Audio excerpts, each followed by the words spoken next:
কোরআন কারীম শুনতে এসেছি। যাই হোক, বিভিন্ন রাত আমরা জাগি বিভিন্ন কারণে, আজকে গভীর রজনী পর্যন্ত জেগে আছি আল্লাহর কোরআনের জন্য।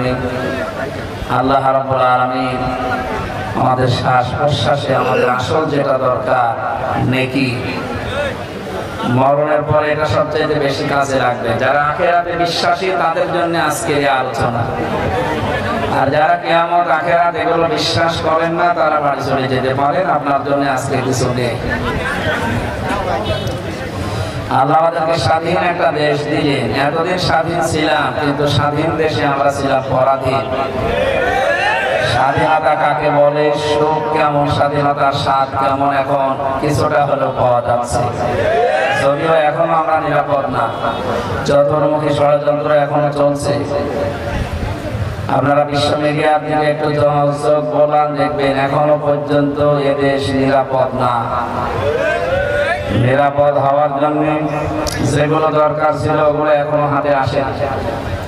বাংলার 1628টা চেয়ারে এখনো অনেক জালেম বসা আছে। এমনকি অনেক জালেমের দশক পর্যন্ত এখনো বিভিন্ন কায়দা কৌশলে বসে আছে। এই জন্য আমরা চাই সংস্কার যখন আরম্ভ হয়েছে এই দেশে যেন কোনো জালেম কোনো চেয়ারে আর না থাকে। যত জায়গায় জালেম আছে, জালেমদের দোষর আছে, সবগুলোকে বিদায় করে ছাড়িয়ে বিদায় করে দিয়ে ওই জায়গায় বৈষম্যের শিকার যারা ছিল তাদেরকে বসা। আজকে আমি নাটোর জেলায় ছিলাম। নাটোর জেলার যিনি শ্রদ্ধাভাজন সম্মানিত এসপি মহোদয়, উনি 15.5 বছর বৈষম্যের শিকার হয়েছিলেন। তার যোগ্যতা ছিল, কিন্তু তার পদোন্নতি দেয়নি জালেমরা। তিনি এখন পদোন্নতি পেয়ে যোগ্যতা নিয়ে এখন জায়গা মতো এসেছে। ভালো ভালো কাজের আঞ্জাম দেবেন আশা করছি। বিশেষ করে বাংলাদেশের 64 জেলার ডিসি আর এসপি, এখন যেহেতু এমপি মন্ত্রী এগুলো নেই, এই মানুষগুলো যদি এখন হযরত ওমরের মতো হয়ে যায়, এই দেশটা একটা মিনি জান্নাত হয়ে যাবে ইনশাআল্লাহ। সুতরাং আমাদেরকেও চেষ্টা করা দরকার। আল্লাহ বলেন, আমি তোমাদেরকে নির্বাচিত করেছি। ওমা জাআলা আলাইকুম ফিদ-দীন মিন হারাজ। আর দ্বীনের উপরে চলতে গিয়ে যে বাধা বিপত্তিগুলো ছিল এগুলো তোমরা দূর করে দিয়েছো। বিষয়টা এমন না, এই জাআলার ফাইল কর্তা সরাসরি আল্লাহ। আল্লাহ বলেন, আমি নিজে দূর করে দিয়েছি। সুতরাং জুলাই মাস এবং আগস্ট মাসের 5 তারিখ আগ পর্যন্ত যে বিশাল পাথর আমাদের উপরে ছিল, 1770 জন মানুষ জীবন দিয়েছে, 2780 জন মানুষ হাসপাতালে আছে। এইটার কারণে দেশটা স্বাধীন হয়ে গেল, বিষয়টা এমন না। আল্লাহ বলেন, আমি নিজে এই জালেমদেরকে ধরেছি। আখাযনাহুম বাগতাতান ফাইযাহুম মুবলিসুন। জালেমদের যখন ধরলাম ওরা হতাশ হয়ে পড়েছে। এই জন্য জালেমদেরকে ধরার শব্দের ভেতরে আল্লাহ নিজে ফাইল, নিজে কর্তা। আখাযনাহুম, আমি নিজে তাদেরকে ধরলাম। বাগতাতান, আকস্মিক ভাবে, হঠাৎ করে। ফাইযাহুম মুবলিসুন, এই মানুষগুলো হতাশ হয়ে গেল। এরা নিরাশ হয়ে পড়েছে, এমনকি তাদের জীবনের উপরও তারা এখন নিরাশ। কোনো গ্যারান্টি নেই তাদের। যেখানে দেশের জনগণ পাচ্ছে, ছোট গর্ত থেকে একটু উকি দিলেই পিটিয়ে আইনের হাতে তুলে দিচ্ছে। আমরা আইন হাতে যেন তুলে না দেয়। যে যে অপরাধ করেছে আল্লাহ যেন সেই শাস্তি দুনিয়ায় তাকে দিয়ে তারপরে মরণ দেয়। অনেকে আমার কথা মরে যাক না, মরে গেলে তো হচ্ছে না, মরে গেলে তো সাথে গেল। ওকে তো অন্তত বাঁচানো লাগবে জাহান্নামের আগুন থেকে। ও আনফুসাকুম ওয়া আহলিকুম নার, নিজে জাহান্নাম থেকে বাঁচাও আর ওদেরকে বাঁচাও। যে তোরা এই দেশে জন্ম নিয়েছে ওরা আমাদের আহার, আমাদের পরিবারের লোক। আমরা চাই না যে মরণের পরে যে বিশাল জীবন আমাদের সামনে আসছে, এই জীবনে ওরা আবার আমলনামা হাতে নিয়ে অনন্তকালের জন্য কান্নাকাটি করুক না। আমরা এটা চাই না। আপনাদেরকে ধোঁকা দিয়ে বোকা বানিয়ে প্রতারণামূলক কথা যারা শোনায়, আমরা ওই লাইনের লোক না। আমরা চাই, আমরা যদি জাহান্নাম থেকে বাঁচার চেষ্টা করি, আপনাদেরকেও বাঁচাতে চাই। ইয়া আইয়ুহাল্লাযীনা আমানু আলাইকুম আনফুসাকুম লা ইয়াদুররুকুম মান দাল্লা ইযা হাদাইতুম ইলা আখিরি আয়াত। ঈমানদারেরা, তুমি নিজেকে আগে বাঁচাও। তাহলে নিজে বাঁচা জাহান্নামের আগুন থেকে, এটা ফরজ। এটা কি বলে তো? আর যারা মারা হাল এই পৃথিবীতে যারা মুসলিম তারা সব এক পরিবারের লোক। মুসলমানের বাইরে যারা আছে সে যে ধর্মের লোক হোক, ওরা সব এক পরিবারের লোক। কথা বুঝতেছেন? বাংলাদেশে এখন যদি বলেন তাহলে অনেকের নামের আগে মোহাম্মদ লেখা আছে, এরা না, মোহাম্মদ লেখা থাকলে মুসলমান হবে বিষয়টা এমন না। মুসলমান হওয়ার জন্য কয়েকটা শর্ত আছে। প্রথম শর্ত হচ্ছে আগা কেটে দেওয়া, নাকি না? আগা কেটে দিলে যদি মানুষ মুসলমান হয়ে যায়, তাহলে ছাগল কি? ছাগল মুসলমান। মুসলমান হওয়ার জন্য আল্লাহ ঈমানদারকে ডাক দিয়েছেন, ইয়া আইয়ুহাল্লাযীনা আমানু তাকুল্লাহা হাক্কা তুকাতিহি ওয়া লা তামুতুন্না ইল্লা ওয়া আনতুম মুসলিমুন। ঈমানদারেরা আমাকে ভয় করো, ভয় করার মতো, আর মৃত্যুবরণ করবা না যতক্ষণ মুসলমান না হতে পারো। সুতরাং এদেশে হয়তো ঈমানদার আছে, কিন্তু মুসলমান এদেশে কম না বেশি? যদি আমরা বেশি থাকতাম তাহলে এই 15.5 বছরের জুলুম আমাদের উপরে হতো না। আমরা মুসলমান কম আছি, মুমিন ঈমানদার আছে অনেক। একটু খেয়াল করে শুনবেন ভাই। অনেকের প্রশ্ন আসতে পারে, আবু জেহেল মুমিন ছিল না মুসলমান ছিল? আল্লাহ একজন আছে, আসমান জমিন আল্লাহ বানিয়েছে, এই কথা আবু জেহেল বিশ্বাস করতো না, নাকি? এরা আলেম আছে না? ওয়ালাইন সাআলতাহুম মান খালাকাস সামাওয়াতি ওয়াল আরদা লা ইয়াকুলুনা আল্লাহ। বহু জায়গায় আল্লাহ একটা কোরআনে দিয়েছে। আল্লাহ বলেন, হে নবী, আপনি যদি আবু জেহেলকে জিজ্ঞাসা করেন যে আসমান জমিন কে বানিয়েছে, ও বলবে লা ইয়াকুলুনা আল্লাহ, গ্যারান্টি দিয়ে বলবে আল্লাহ বানিয়েছে। তাহলে আল্লাহ একজন আছে, বিশ্বাস ছিল না? এই কথা বলেন না কেন? এমনকি যেদিন বদরে যাবে ওই দিন কাবার গিলাফ ধরে বলছিল, কাবার মালিক তুমি একজন আছো, আমি জানি। মুহাম্মদের বিরুদ্ধে আজকে যাচ্ছে বদরের ময়দানে যুদ্ধ করার জন্য, সত্যের পক্ষে যে আছে তুমি তাকে বিজয় দিও। ওর দোয়া কবুল হয়ে গেছে, কারণ সত্যের পক্ষে ছিল না। সত্যের পক্ষে যিনি ছিলেন আল্লাহ তাকে বিজয় দিয়েছিলেন। কথা বল না কেন? তাহলে ওই জামানায় যারা আমরা কাফের মনে করি বা বলি যাদের, তারা যে আল্লাহ একজন আছে এই বিশ্বাস করত, কিন্তু তারা শিরিক করত। আল্লাহর শক্তির সাথে বিভিন্ন শক্তি জুড়ে দিত, এই জন্য তারা মুশরিক। তারা কি বলো না কেন? এদেশে অনেকে এখন এই লাইনে আছে, আল্লাহ একজন আছে এরা বিশ্বাস করে, কিন্তু আল্লাহর সাথে বিভিন্ন শক্তিকে জুড়ে দিয়ে তারাও আবু জেহেল আবু লাহাবের মতো মুশরিক হয়ে মারা যাচ্ছে। এদেশে একটা ভুল কথা প্রচার করা আছে, যারা করেছে আমি জানি না, এই কথাটা পাল্টাতে হবে। যারা বলে সমস্ত ক্ষমতার উৎস জনগণ, এই কথাটা কুফরি, এটা শিরিক পূর্ণ কথা, এটা কোরআনের সাথে পুরো সাংঘর্ষিক। আল্লাহ বলেন, কুলিল্লাহুম্মা মালিকাল মুলক, হে নবী বলেন রাজত্বের মালিক আমি আল্লাহ। ইন্নাল্লাহা আলা কুল্লি শাইইন কাদির, সব কিছুর উপরে ক্ষমতা আমি আল্লাহ। যারা বলছেন ক্ষমতার উৎস, ক্ষমতার সবচাইতে বড় মাধ্যম জনগণ, এই আয়াতের সাথে সাংঘর্ষিক না? বলে না কেন? আবু জেহেল আল্লাহ আছে, আসমান জমিন আল্লাহ বানিয়েছে, এটা বিশ্বাস করার পরে আল্লাহর আইনের সাথে, শক্তির সাথে, পাওয়ারের সাথে শিরিক করার কারণে, অংশীদার স্থাপন করার কারণে ও যদি মুশরিক মারা গেলে ওরে আল্লাহ জান্নাত দেবেন, এটা ফাইনাল। কথা বলে না কেন? আমরাও যদি ওই রকম বিশ্বাসে থাকি আল্লাহ আমাদের জান্নাত দেবে, তাহলে এটা অবিচার হয়ে যাবে না? যারা আমাদের যাদের এই বিশ্বাস আছে ক্ষমতার উৎস জনগণ, আমরা এক্ষুনি পাল্টিয়ে যাব। ক্ষমতার উৎসকে আরো জোরে বলেন।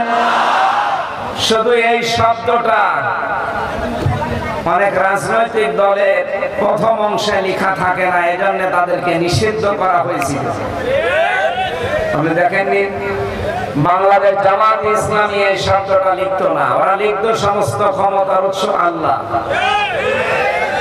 এই কারণে দেশের নাস্তিক, বেঈমান, রাম আর বাম সব এক জায়গায় হলে জালেমদের সহযোগিতা করে 1 তারিখে নিষিদ্ধ করে দিয়েছিলেন, না এদের আর চলতে দেব না। আল্লাহ আমার মনে হয় ডাইরেক্ট অ্যাকশন নিয়েছে।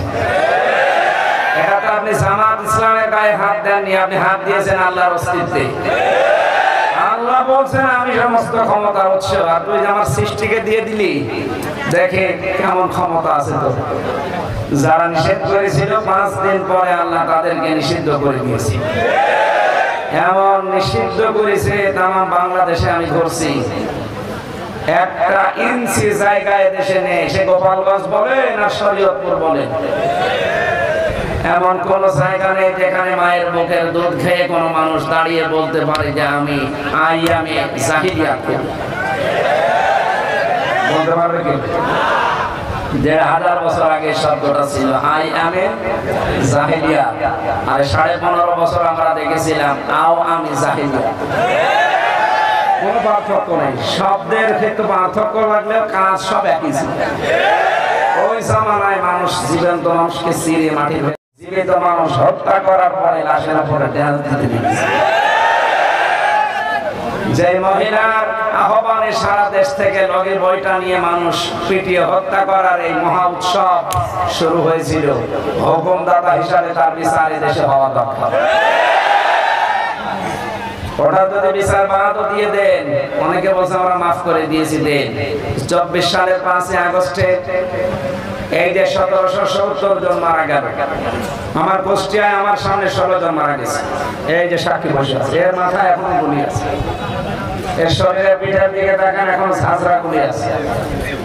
এটা মানুষগুলো আপনি মেরে ফেললেন, আপনি গণহত্যার হুকুমদাতা। পৃথিবীর আন্তর্জাতিক আদালতে অলরেডি মামলা হয়ে গেছে। আমার 2 মামলায় যদি 3 বছর জেল খাটা লাগে তাও বিনা কারণে। যার 130টা মামলা অলরেডি হয়ে গেছে, 3 বছর করে হলে কত বছর হবে? শেষে একবার কবরে যাবে, এরপরে আবার উঠবে, এরপরে আবার এই জন্য গণহত্যার সাথে যারা জড়িত, বিশেষ করে কতগুলো হত্যাকাণ্ড 2006 থেকে 2024 পর্যন্ত আমার এই যে সব রেকর্ড করা আছে মোবাইল, এগুলো যদি আমার মনে হয় এই দেশের মানুষ একটু দেখে আর বসে, কোনদিন এই সন্ত্রাসী সংগঠন যারা আছে তাদের উপরে সিম্পিতি আসবে না। এখন অনেকে বলছে না এটা করা কেমন হবে। আরে ভাই, আপনার ছেলে যদি এরকম মরে যেত আপনি বুঝতে পারবেন, আপনার ছেলে যদি এরকম আয়না ঘরে থাকতো তাহলে আপনি টের পেতেন। এখানে কোনো মানুষ যদি অপরাধ যারা করেছে তারা আমাদের কাছে আসলে অনেকে এখন বছর হুজুর আস্তাগফিরুল্লাহ পড়িয়ে দেন, মানে তাওবা পড়িয়ে দিন। আমি আস্তাগফিরুল্লাহ পড়িয়ে দিলাম, আপনার তাওবা হয়ে গেল না, এই জীবনও হবে। কারণ আপনি তো আমার কাছে অপরাধ করেননি, আপনি অপরাধ করেছেন জনগণের কাছে। আমি আস্তাগফিরুল্লাহ পড়াবো কি জনগণের থেকে না আল্লাহর এই কালাম দিয়ে? আমি আস্তাগফিরুল্লাহ পড়াচ্ছি আল্লাহ রাসূলের কালাম দিয়ে, হবে কি করে? আপনি কি আল্লাহ রাসূলের কাছে দোষ করেছেন? দোষ করেছেন জনগণের কাছে। এই জনগণ যতদিন মাফ না করবে, আর মাফ পাওয়ার যে পদ্ধতিগুলো আছে এটা যতক্ষণ অ্যাপ্লাই না হবে আপনার মাফ হবে না। একটা হাদিস বলছে, মিলান তো এই খুব খেয়াল করে শুনবেন। নবীদের কাছে এক যুবতী মেয়ে এসে বলে, হে রাসূল আমি জিনা করে ফেলেছি, আপনি আমাকে মুক্ত করেন। তার মানে আমার উপরে জিনার যে বিচার আছে এটা কায়েম করে দিন, তাহলে আমি মুক্ত হয়ে গেলাম। হাদিস হচ্ছে পৃথিবীতে যে যে অপরাধ করবে ওই অপরাধের শাস্তি যদি দুনিয়া এসে পেয়ে যায়, মরণের পরে আল্লাহ ওই বিচার আর করবে না। এই মেয়েটা ভালোভাবে বুঝেছিল। মুসলিম এই মেয়েটি অন্যায়টা যৌবনের তাড়নায় যেগুলো ফাঁদে পড়ে করে ফেলেছে, ডাক দিয়ে বলেন, হে রাসূল আপনি আমার উপরে বিচার শুরু করেন, আমি মুক্ত হতে চাই পাপ থেকে। আলেম যারা আছে বলেন তো, নবীজি ওই সময় বলতে পারতেন এই কথা মানুষকে আর বলবা না, গোপনে পাপ করেছো, গোপনে আস্তাগফিরুল্লাহ পড়ে দিবা, হয়ে যাবে, বলতে পারতেন না? বলেছিলেন মহিলা 3বার আসার পরে নবীজি 3বার ফেরত দিলেন। 3বারই মুখ ঘুরিয়ে বললেন, না চলে যাও, মেয়েটি নাছরবান্দা বিচার চাই। বিশ্বনবী বললেন, তুমি জিনা করার পরে গর্ভবতী হয়েছে, বলে হ্যাঁ, তোমার নাই দোষ আছে, এই পেটের সন্তানের তো কোনো দোষ নেই। বাড়ি চলে যাও, যতদিন সন্তানটা ডেলিভারি না হবে আমার কাছে আসবা না। খুব খেয়াল করে মিলাবে, সারা রাত বসানোর দরকার নেই, 2 মিনিট যথেষ্ট। মেয়েটা যখন খালাস করেছে সন্তান, ডাক দিয়ে বলে নবী আপনি তাড়াতাড়ি আমার মুক্ত করেন, এই দেখেন আমার ছেলে। নবীজি বললেন 2 বছর তোমার স্তনের দুধ তার খাওয়া লাগবে, এটা কোরআনের নির্দেশ। ওয়ালিদাতু ইরদি'না আওলাদাহুন্না হাওলাইনি কামিলাইনি লিমান আরাদা আইয়ুতিম্মার রাদা। পৃথিবীর মেয়েদের উপরে আল্লাহর আদেশে তাদের বুকের দুধ খাওয়ানো লাগবে সন্তানকে 2 বছর, কিন্তু এই দায়িত্বটা আল্লাহ দিয়েছেন বাবাকে। না মানে এখানে মুসাক্কার শব্দ আছে আইয়ুতিম্মার রাদা লিমান আরাদা আইয়ুতিম্মার রাদা। আল্লাহ পাক বলেন পুরুষকে, বাবাকে আমি দায়িত্ব দিলাম তারা যেন 2 বছর দুধ খাওয়ায়। বাবার যন্ত্রপাতি আছে, খাওয়াবে কি দিয়ে? এই আয়াত কি ভুল নাকি? তাহলে আপনি প্রমাণ করে দেন। এই ছেলে ডিস্টার্ব করো কেন বলো তো? হ্যাঁ, এটা গুরুত্বপূর্ণ বিষয় বলছে। ওর উপরে হাত ধরে বসিয়ে দেন, ভিডিও করার দরকার। এখন ওরা বসাননি কেন? ওরা হাত ধরে বসিয়ে দেন। পাগল ছাগল আসলে ঠিক আছে। আমি একটা সবাই করবো যখন তখন এসে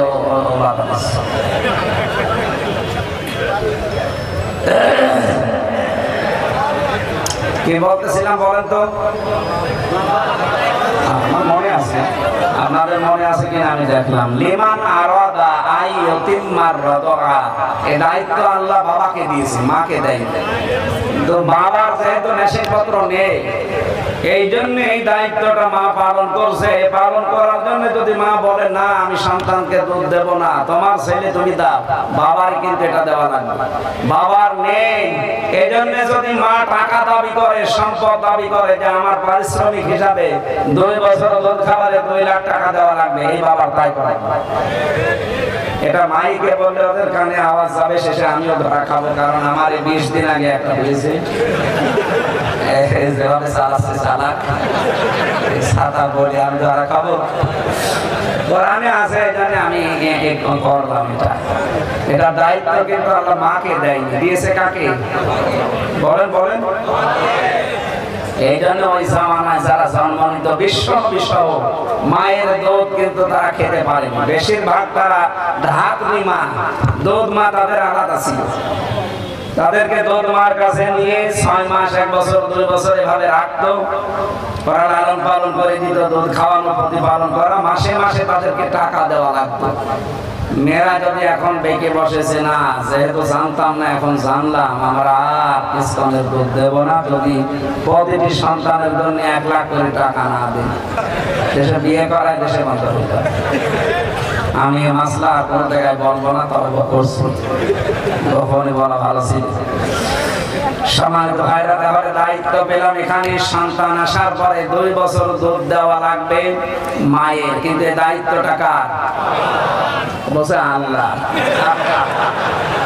কোন এলাকায় আসলাম গো? এই দায়িত্ব বাবা কার? বাবা যদি টাকা পয়সা খরচ করে হলেও দুধ খাওয়ানো লাগে, কাউকে ভাড়া করে খাওয়ান আর আপনার স্ত্রীটা খাওয়ান, টাকা পয়সা দিয়ে খাওয়ালেও খাওয়ানো লাগবে। কারণ এই হক আল্লাহ আপনাকে দিয়েছে, বাবাকে। কাকে? শব্দটা যেহেতু বাবা, মুসাক্কার শব্দ, পুরুষ মহিলা শব্দ আল্লাহ দেয়নি।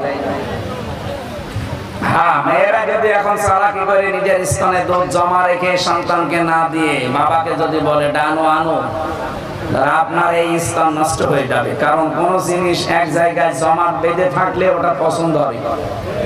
দুধ আপনার স্তনে আল্লাহ দিয়েছে অনেকগুলো কারণ আছে, এর ভেতরে শুধু এটা দুধ না, এর ভেতরে মহব্বত, ভালোবাসা আল্লাহ তৈরি করে রাখে। যে সন্তান মায়ের স্তনের দুধ যত বেশি পান করে তার শরীর স্বাস্থ্য তত ভালো হয়, রোগ মুক্ত থাকে, আর মায়ের সাথে তার ভালোবাসা বাড়ে।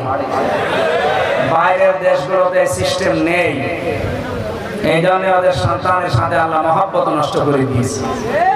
মুরব্বী হয়ে গেলে শেষ পর্যন্ত সন্তান আর মায়ের পরিচয় নেই, রেখে আসে বৃদ্ধাশ্রমে, মাসে মাসে টাকা দিয়ে দেয়। এদেশে যদিও এরকম নেই, তারপরও অনেক আধুনিক শিক্ষায় শিক্ষিত যারা দাবি করছেন তাদের বাড়িতে এগুলো দেখা যায়। আর এগুলো দেখার পেছনে শুধু এই স্বামী দায়ী না, এই স্বামীকে বাধ্য করে তার স্ত্রী। আমি রাঙ্গামাটি গিয়েছিলাম, রাঙ্গামাটি লঙ্গদু। আসার সময় দেখলাম বৃদ্ধাশ্রমে এক মা বসে বসে কাঁদতেছে। ছেলেটা পায়ের কাছে গিয়ে বলছে, মা কাঁদো কেন? মা বলছে, বাবা আমি যখন মারা যাবো, এই যে মাথার উপরে যে ফ্যানটা ঘরে রৌশনের সাদের মতো পড়ছে, এবারে আস্তে আস্তে এই ফ্যানটা তুই পাল্টিয়ে দিবি। ছেলেটা বলছে, মা গো তুমি যদি মারাই যাও তাহলে ফ্যান আর পাল্টিয়ে কি করবো? মা বলছে, বাবা আজ 2 মাস এখানে আছি, তুই তো কোনো খোঁজ খবর নিস না।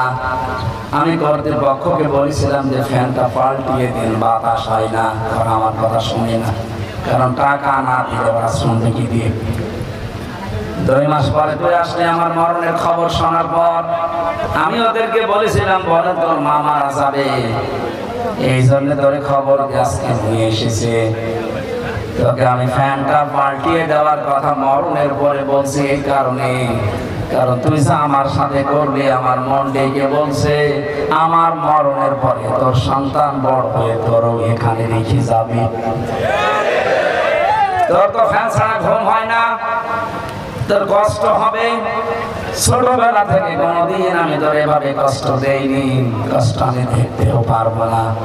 আমি তো থাকবো না, তোরে বাতাস দেবে কে? তোরে আগে থেকে সতর্ক করলাম, তোর ফ্যানটা এখন পাল্টিয়ে দে। এ কথা বলার পরেই দেখলাম ওর হাতের উপরে মা মারা গেল। হাও মাও করে কাঁদে আর বলে, হুজুর শুধু আমার উপরে রাগ করবেন না, এই দোষ আমার বউ।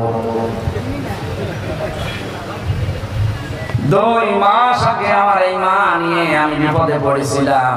বউ আমার সাফ সাফ জানিয়েছে, এই বড়ি যদি বাড়ি থাকে আমি তো আমার ভাত খাবো না।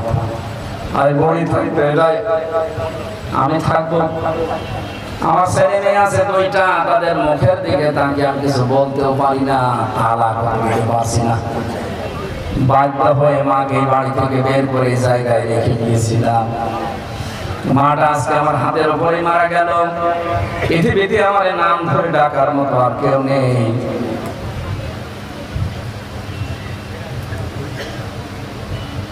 পাবনাবাসী শুধু রাঙ্গামাটি জেলার লঙ্গদু থানার এই কলেজের একটা অধ্যাপক উনি।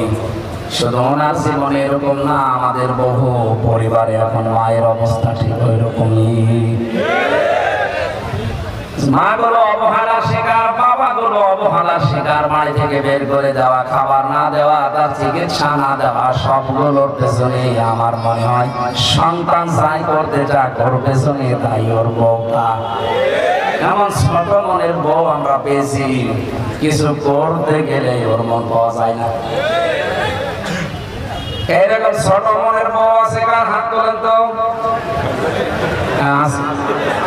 অনেক আলেম পর্যন্ত এরকম বউ নিয়ে সংসার করছে, বলতে পারে না কিছু। তাই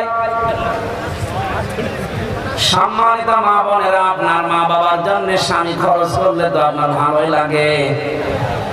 আর 25 বছর 30 বছর আমার পেছনে শ্রম দিল যে বড় বুড়ি, তাদের পেছনে খরচ করতে গেলে, হক আদায় করতে গেলে আপনার মন পাওয়া যায় না, আপনি কি টাকা কবরে নিয়ে যাবেন? আশা করছি ইঙ্গিতটা জ্ঞানী মানুষের জন্য যথেষ্ট। এরপরেও যদি কারো বর চরিত্র না পাল্টায়, আমার মনে হয় ওটা বউ না, বাকি আল্লাহ যা করে। ও সবাই নামাজ পড়ো করো, যারা ন্যারো মাইন্ডের হবে না, ব্রড মাইন্ডের হবে। এরা খোলা মনের, প্রশস্ত মনের অধিকারী হবে। আপনি কি করবেন দুনিয়ায় 200 বছর বেঁচে থেকে যদি জাহান্নামে যাওয়া লাগে? যে মাসলাটা বলার জন্য পর্যন্ত আসলাম, আমি মাসলা বলে ফেলেছি। দায়িত্ব কিন্তু বাবার, দুধ পান করানো। যেহেতু এই মহিলার স্বামী নেই, অবৈধ সন্তান, ও বাবা পাবে কোথায়? নবীজি বললেন তোমার স্তনের 2 বছর দুধ খাওয়াও, এরপরে শক্ত খাবার দিয়ে আমার কাছে নিয়ে আসলেন। নবীজি বললেন সাহাবী, এই বাচ্চাটাকে নিয়ে লালন পালন করো, আর মেয়েটাকে মাটির ভেতরে গেড়ে দাও, পাথর মারতে থাকো। আমি শিক্ষা বের করার জন্য এটা বলছি। হযরত খালিদ ইবনে ওলীদ একটা পাথর তুলে দিলেন জোরে করে নিক্ষেপ। মেয়েটার মাথা ফিনকি দিয়ে রক্ত বের হয়ে খালিদ ইবনে ওলীদের মাথায় মুখে ছিটকে পড়েছে। তিনি ভর্ৎসনা দিলেন, ডাক দিয়ে বললেন, হ্যাঁ এরকম নাপাক মহিলার রক্ত আমার শরীরে লেগেছে। নবীজির কানে কথা যাবার পরে তিনি বললেন, খালিদ থামো। কাকে কি বলো? আমি নবী, তুমি নবী না। আমি যা দেখি তুমি দেখতে পাও না। এই মেয়েটার সূচনা, এই মেয়েটার তাওবা, এই মেয়েটার এই শাস্তিটা এত বেশি পছন্দ হয়েছে আল্লাহর। এইরকম করে কোন মানুষ যদি দুনিয়ায় জালেম তাওবা করে, আমার আল্লাহ তাকে এই মেয়েটার মতো মাফ করে দেবে। কি পেলেন বলেন এখান থেকে?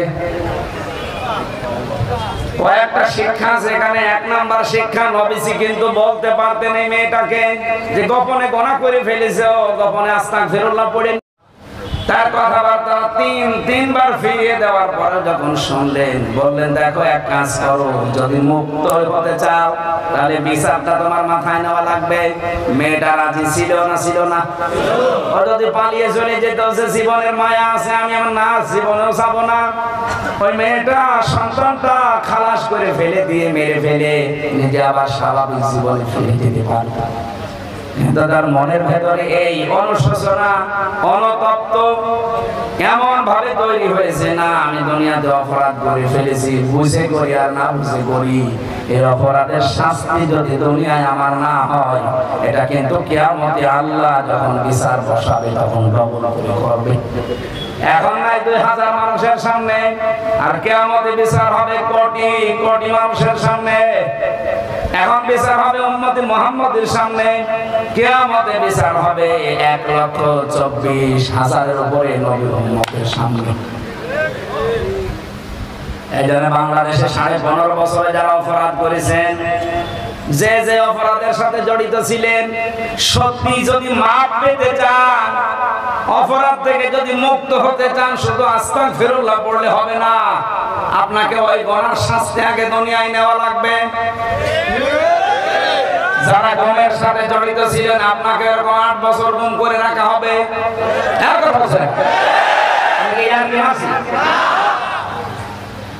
যারা খুন করেছেন মানুষদেরকে, আপনাকেও খুন করা হবে। যারা মানুষের সম্পদ চুরি করেছেন, আপনারটাও চুরি করা হবে। যারা ডাকাতি করেছেন, আপনার সম্পদও ডাকাতি করা হবে। যারা জেনা করেছেন, আপনার মেয়ে, আপনার স্ত্রীর সাথে জেনা করা হবে। দেখ কেমন লাগে। ভার্সিটি থাকাকালীন একটা উপন্যাস পড়েছিলাম, দেখ কেমন লাগে। আমার তো মনে হচ্ছে বাটপার ব্যারিস্টার সমন, দরবেশ বাবা, এদের এই দৃশ্যগুলো দেখে আমার মাঝে মাঝে মন দিয়ে বের হয়, দেখ কেমন লাগে, দেখ। আমাদের মতো আলেমদেরকে যখন মাজায় দড়ি, একেবারে যে ছাগলের মতো, গরুর মতো দড়ি মাজায় দিয়ে, আমার নিজেও মাজায় দড়ি বেঁধে নিয়ে যেত। হাত পেছনে দিয়ে হ্যান্ডকাপ দিয়ে লাগিয়ে দিত, সামনে দিলে তো হয় দিত পেছনে, যাতে আমার কষ্ট হয়। পায়ে ডান্ডা বেড়ি দিত, মাথার উপরে মুকুট দিয়ে দিত, টুপি, বুকের ভেতরে যেন কেউ গুলি করলে না লাগে। কি হেফাজত করে রেখেছে দেখেছেন? আমি দেখেছি এই 3 বছরে যত মানুষকে ফাঁসি দিয়েছে, অসুস্থ হয়ে গেলে আর ফাঁসি দেয় না, অথচ মেরে ফেলবে। ফাঁসি দিলে মানুষ বেঁচে থাকে না মরে যায়? মরে যাচ্ছে, কিন্তু অসুস্থ হলে ফাঁসি দেবে না। আগে সুস্থ করে খাওয়াবে, ফাঁসি দেওয়ার আগে মরণ খাওয়া খা, এমনকি জল্লাদ পর্যন্ত খাওয়াই। শাহজাহান জল্লাদ ছিল, দেখতাম মরণের খাওয়া খায়, যেদিন ফাঁসি দেবে এরপরে ওরে মন মতো খাওয়িয়ে যে ফাঁসি দেওয়া হবে, তারেও বলতো কি খাবেন, যা মনে চায় বলেন। আরে ভাই আপনি তো মেরেই ফেলবেন, আমার মনে কি চাবে, যা মনে চায় বলেন। কি করবে? পাগলামি মতো বলতো গোশত খাবো, নিয়ে এসে দিত। যা ভালো লাগে খাওয়ানো পারানোর পরে ডাক্তার এসে পরীক্ষা করতো যে ফাঁসি দেওয়ার উপযুক্ত কিনা। কত বড় বাবা, মেরে ফেলবে কিছুক্ষণ পরে। আর এখন আমার শরীর পরীক্ষা করছে, ডায়াবেটিস আছে কিনা দেখবে। আমার এই যে কি মাপে, এটা কত উঠতেছে কত নামতেছে। 80/120 হলে বলে ঠিক আছে এখন নিয়ে চলো, যদি 140/180 হয় বলবে না এখন ফাঁসি দেওয়া যাবে না। আরে ভাই কি বাটপারি বলতো। এই সমস্ত নিয়ম নীতিগুলো পাল্টানো লাগবে এই দেশ থেকে।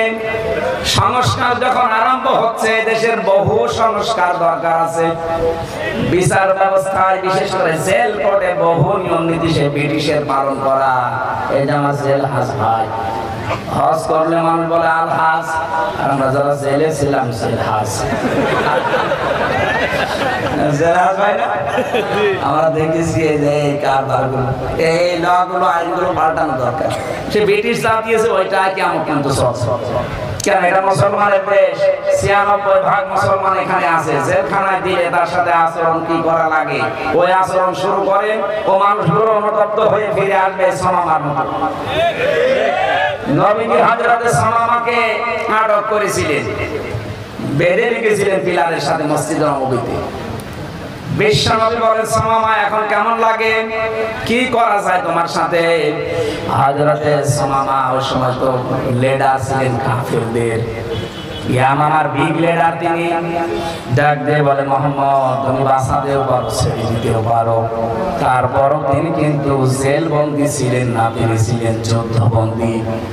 যুদ্ধবন্দীদের মেরে ফেলা যায়, আর জেল বন্দীদের সাথে আচরণ ভালো করা লাগে অপরাধ প্রমাণ হওয়ার আগে। আমার অপরাধ এই যে 3 বছরের ভেতরে প্রমাণ হয়নি, আমার প্রমাণ হয়েছে আমি নির্দোষ, আমার কোনো দোষ নেই, বেকসুর খালাস পেয়েছি, আমি জেল বন্দী। তাই আমার সাথে আপনি যা করলেন 3টা বছর ফাঁসির কন্ডেম সেলের ভেতরে রেখে, আর নবীজি যুদ্ধবন্দীদের সাথে কি করেছে আপনি তাকান। এমনি আপনাকে মানুষ গালি দেয়। বিশ্বনবী নিজে ইসলামের সৌন্দর্যগুলো তার সামনে তুলে ধরলেন, এই জগৎ এবং পরের জগতের সম্পর্কের কথা বললেন যে এটা শেষ না, আর একটা জগৎ আসতেছে। বাড়িতে যাবার পরে স্ত্রীকে বললেন গোশত রান্না করো, নিজে উঠে গোশত রান্না করার পরে সাহাবীদেরকে বললেন নিয়ে যাও, সামামার বাঁধন খুলে তাকে মন মতো খাওয়াও। খাবার দাবার হয়ে গেলে বলেন আবার বেঁধে দাও। দ্বিতীয় দিন নবীজি আবার আসলেন তার কাছে, জিজ্ঞাসা করলেন কেমন লাগে। ইসলামের সৌন্দর্যগুলো তুলে ধরলেন। বাড়িতে যে নিজে উঠে দুধ দহন করে গরম দুধ পাঠালেন।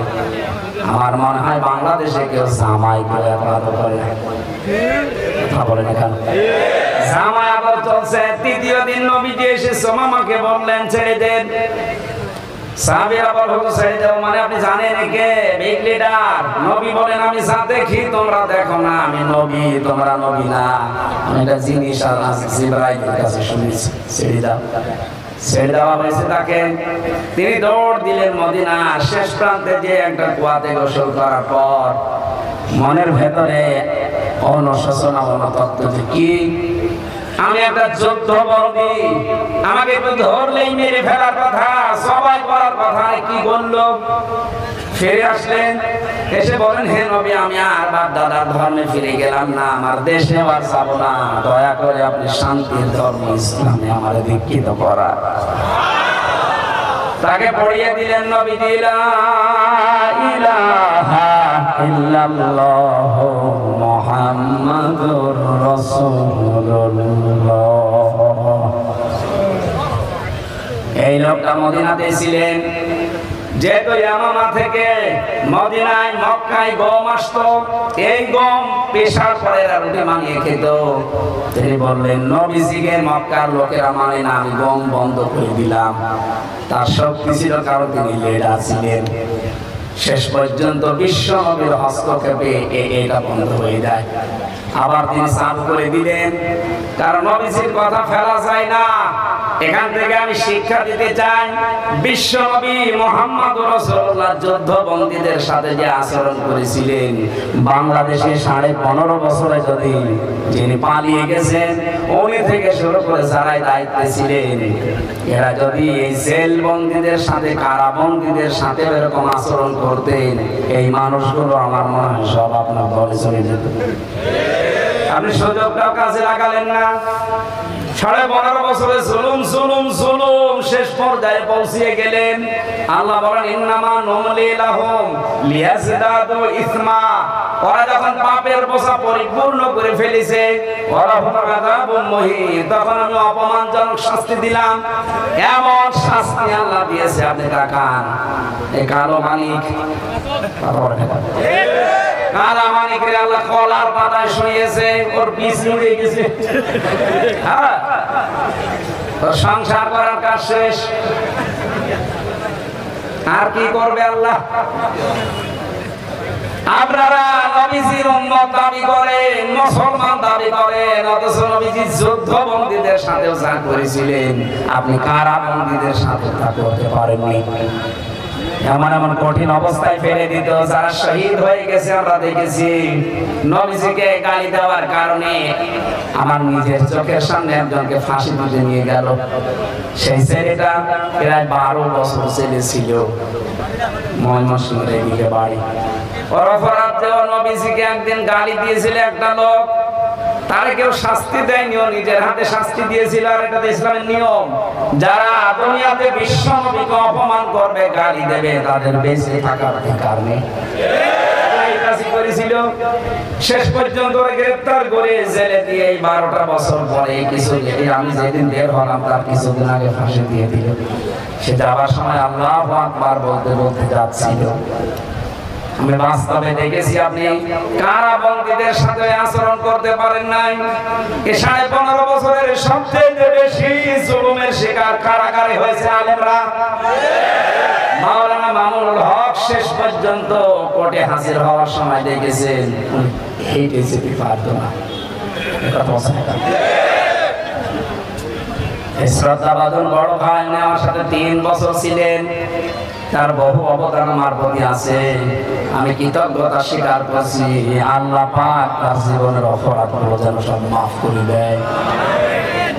খুব ভালো হাফেজ একজন। বাংলাদেশে যদি আমার মনে হয় 50 জন হাফেজ থাকে নাম করা, যাদের কোরআন ইয়াদ আছে, তার ভেতরে মাওলানা মামুনুল হক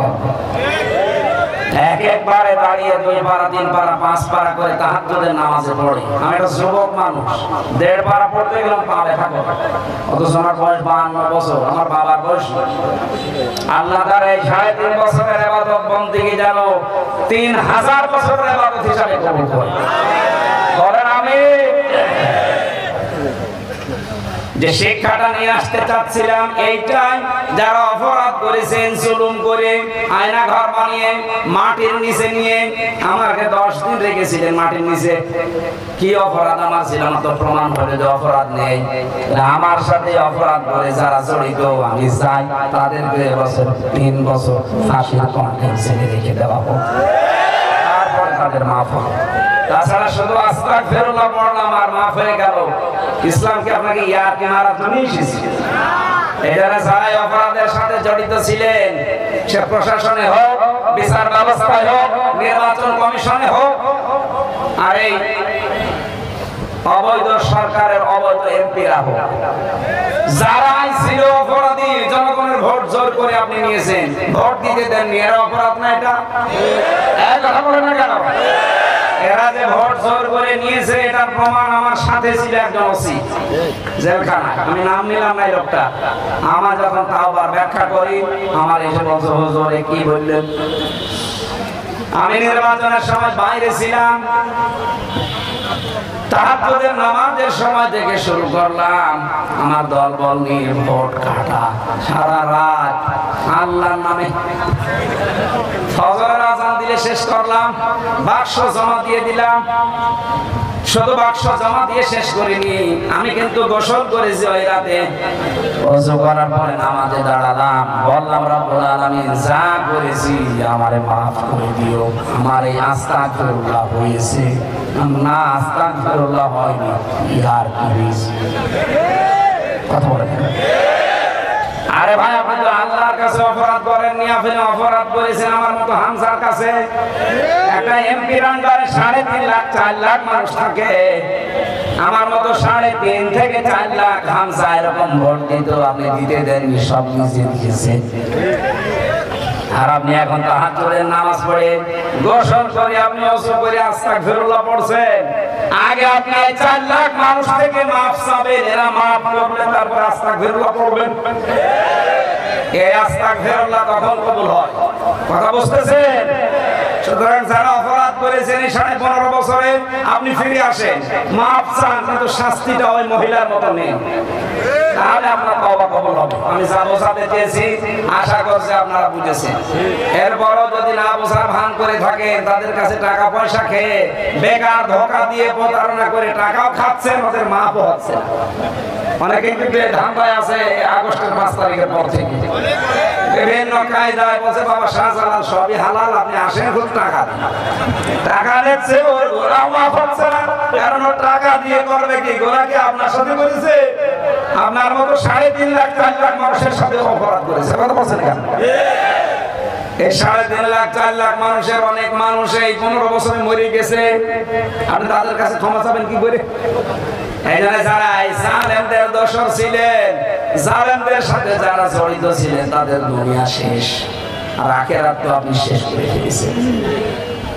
কিয়ামতের ময়দানে যখন আপনার আমলনামা হাতে আল্লাহ দিয়ে বলবেন পড়, আল্লাহ পাক বলেন ফাম্মা মান উতিয়া কিতাবাহু বিয়ামিনিহি ফায়াকুলু হাউমুকরাউ কিতাবিয়া। যে মানুষগুলোর আমল ভালো ছিল, এরা কিতাবটা হাতে নিয়ে বলবে হ্যাঁ এইটাই তো আমি বিশ্বাস করতাম, ইন্নী জানানতু আন্নী মুলাকিন হিসাবিয়া, আমার দৃঢ় বিশ্বাস ছিল এই যে আমার হিসাব দেওয়া লাগবে। এখানে আলেম যদি কেউ থাকেন দেখেন তো, ইন্নী জানানতু, জানানতু মানে ধারণা করা, আমি কি ধারণা করতাম যে আমার হিসাব দেওয়া লাগবে? না, আমি বিশ্বাস করতাম। এই জন্য জানানতু আগে আল্লাহ ইন্নী গুরুত্বপূর্ণ একটা শব্দ দিয়েছেন, ইন্নী জানানতু আন্নী মুলাকিন হিসাবিয়া, অবশ্যই আমি বিশ্বাস করতাম আমাকে হিসাবের মুখোমুখি হওয়া লাগবে। সে সময় এখন আমাদের সামনে, আমরা যা করবো এই বিশ্বাস নিয়ে করবো যে আল্লাহ তোমার সামনে কিন্তু আমার হিসাব হবে।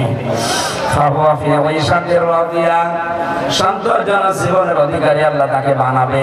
ফি জান্নাতিন আলিয়া, সুউচ্চ মাকাম যেটা জান্নাতের, সেখানে আল্লাহ তাকে পৌঁছাবেন।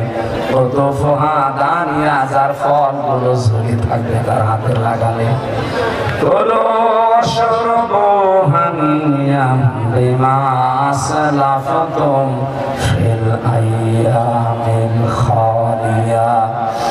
আল্লাহ পাক তখন ফেরেশতাদেরকে অর্ডার দিল, কি বলো যে খাও পান করো, গত দিনে যে কষ্ট স্বীকার করেছে দুনিয়াতে হিসাবের মুখোমুখি হওয়ার জন্য জীবনকে সংশোধন করেছো, আজকে তার সেই ফল আল্লাহ তোমাকে ভোগ করার জন্য দিয়েছেন। বলে সুবহানাল্লাহ।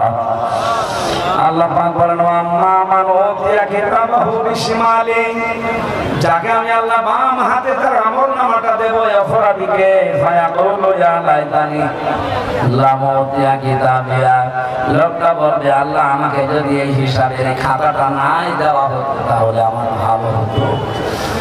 যা করেছেন জালেমরা, দুনিয়া আখিরাত আপনাদের শেষ, আপনাদের বাঁচার আর কোনো পথ নেই। এখন যদি বলেন কেন আল্লাহর রহমত থেকে নৈরাশ হওয়া নিষেধ, হ্যাঁ নিষেধ, কিন্তু যেভাবে আপনার রহমত থেকে নৈরাশ না হয় তওবা করা দরকার, আপনি তো করবেন না ওইভাবে। লা তাকনাতু মির রাহমাতিল্লাহ আয়াতের পরে যে আয়াতটা আছে এটা আমাদের দেশে বলা হয় না, আরে আশা দেওয়া হয় যে তোর কোনো চিন্তা নেই, আল্লাহর রহমত বিশাল বড়। আরে ভাই বড় ঠিক আছে, কিন্তু সেই ক্ষমা পাওয়ার জন্য 2টা শর্ত মানা লাগে আর একটা সময় মেনটেন করা লাগে। সূরা জুমারের 54 নম্বর আয়াত, আগেরটা 53 নম্বর আয়াত, ওয়ানিবু ইলা রাব্বিকুম ওয়া আসলিমু লাহু মিন ক্বাবলি। আল্লাহ বলেন 1 নম্বরে আমার দিকে জীবনের মতো ফিরে আসা লাগবে, 2 নম্বরে আমার বিধান যেখানে যেটা পাবি পেছনে আর ঘুরবি না, আত্মসমর্পণ করবি। এই 2টা বলতে যত সহজ মনে হচ্ছে, শুনতে যত সহজ মনে হচ্ছে, মেনে নেওয়া অত সহজ। বলেন আল্লাহর দিকে ফিরে আসলাম, আল্লাহর বিধানের সামনে সারেন্ডার করলাম, এটা করলে মানুষের তৈরি করা আইন যারা প্রতিষ্ঠা করতে চায় তাদের দল বাদ দেওয়া লাগবে। এটা অত সহজ না। কখন করবেন এই দুইটা? আইয়াতিয়াকুমুল আযাব সুম্মা লা তুনসারুন, ওই আযাব আসার পূর্বে যখন তোকে সাহায্য করা হবে না, আর সেটা মরণের সময়। আর মরণ আসবে 41 সালে। বলেন বলেন, কোনো গ্যারান্টি নেই, এখানে বাড়ু যেতে পারবেন না যদি মরণ এসে যায়। সুতরাং এখনই এরকম তওবা করবেন, জীবনের মতো আমি আর কোনোদিন আল্লাহর পথের বাইরে ফিরে যাব না। আমার শরীর আজকে 4টা হয়ে গেছে, শরীর এবং কণ্ঠ ঘাটঘাটে করছে, আমি আর পারছি না। আগামীতে এরকম মাহফিল নিয়ে আপনার দারুল আমান ট্রাস্টে একটা অনুষ্ঠান হয় পুরা জেলা ভেতরে, ওইটা যাবে, ওখানে কথা বলবেন।